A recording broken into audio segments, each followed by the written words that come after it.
తల్లిదండ్రులారా, మీ పిల్లలు నడవలసిన త్రోవల్లో నడిపించండి. వాడు బాలుడుగా ఉన్నప్పుడే నడవలసిన త్రోవల్లో వాని నడిపించండి. పెద్దవాడైనప్పటికీ వాడు ఆ మార్గం నుండి తొలగిపోడు అని చెప్పాడు. భోజనం ఇవ్వండి, బట్టలు ఇవ్వండి, చదువు చెప్పించండి. దేవుని సన్నిధానంలో కూడా వారిని తీసుకురావాలి.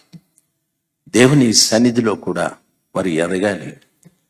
దేవుని సన్నిధానంలోకి వచ్చి ప్రార్థించేది నేర్చుకోవాలి, ఉపవసించేది నేర్చుకోవాలి, వాక్యం చదివేది నేర్చుకోవాలి, పాటలు పాడేది నేర్చుకోవాలి.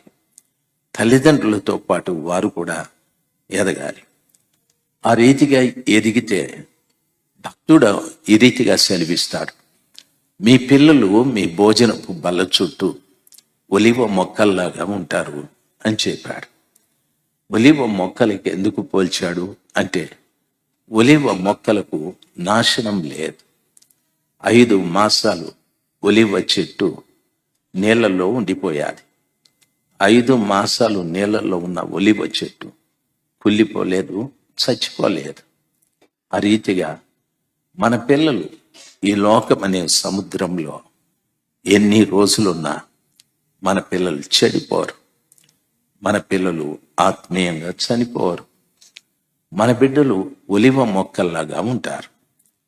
మన భోజనపు బల్ల చుట్టూ వాళ్ళు ఉంటారని వాక్యం సెలవిస్తుంది.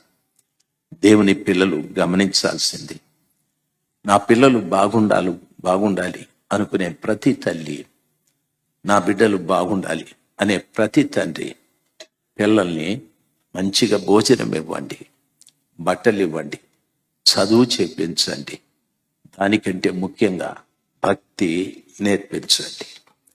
భక్తి శ్రద్ధలలో వాళ్ళు ఎదిగితే నీవు కూర్చున్న భోజనపు బల్ల దగ్గరే ఆ బిడ్డలు కూడా కూర్చొని కలిసిమెలిసి సంతోషంగా ఉంటారు.